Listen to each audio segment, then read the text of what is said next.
Today, we're going to dive into a really powerful story about identity. It comes from the book of Moses, and what's so fascinating is that it doesn't start with the creation of the world. Nope. It starts with creating self-understanding, and it all kicks off with one big question.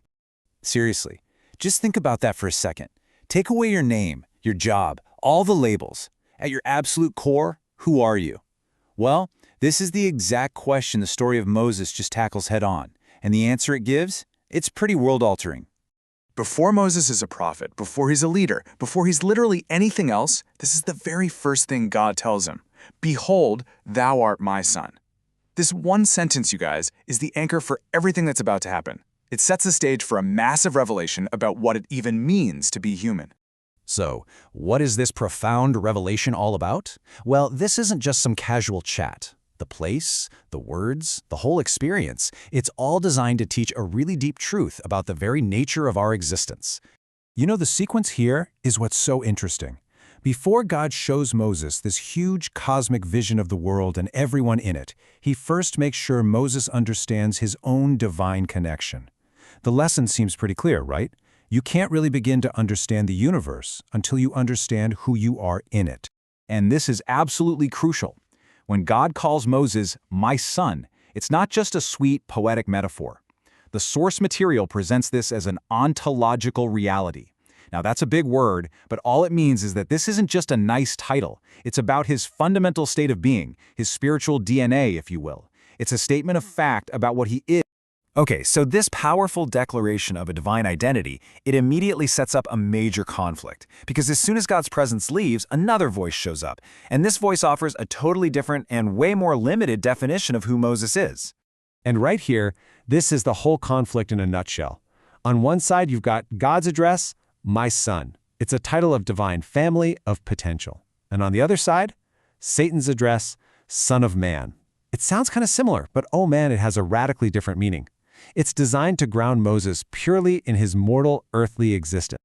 Now make no mistake, this wasn't some accidental choice of words. According to the source, calling Moses son of man is a deliberate strategy. It's a calculated argument, a polemic really, designed to diminish him, to shrink his perspective of himself. The whole goal here is to make Moses forget that divine part of his nature he just learned about.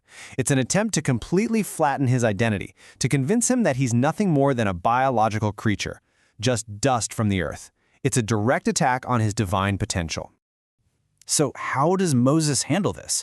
I mean, he's just had this incredible, profound experience. Does he buy into this lesser definition of himself? No way. His response is absolutely definitive. He completely refuses that reductive label. He doesn't just say, hey, you're wrong. He declares his true identity with power. I am a son of God. He doubles down, reaffirming his divine family and his connection, and directly shuts down that attempt to make him feel small. This is the real climax of this identity crisis. Okay, so powerful story from a long time ago. But what does any of this have to do with us right here, right now? Well, this is where the source material draws a straight line from this ancient text to our modern world. And believe me, the connection is super relevant. This quote just nails it, doesn't it? That battle for identity that Moses went through, that wasn't some one-time thing in the desert. It's a battle we all face every single day. The primary identity we choose for ourselves, how we see ourselves at our core, it creates a ripple effect that touches almost every choice we make. So the source points out that today we feel a lot of pressure to find our main identity in labels that can act just like that Son of Man label. You know, they might be important parts of us, but when they overshadow our foundational divine nature, there's a problem. Whether it's defining ourselves only by our political party, or by our orientations, or just our biology, the risk is exactly the same, flattening our true, much deeper identity. So the alternative to all that reductionism is what the source calls the anthropic vision. It's this really grand idea that we aren't just cosmic accidents in some random, meaningless universe. Instead, it's a vision of a universe with purpose, where human beings are actually central to the story, heirs to a real divine nature. So if there's one key takeaway, it's this. Just like it was for Moses, recognizing our divine core is the first and most critical step.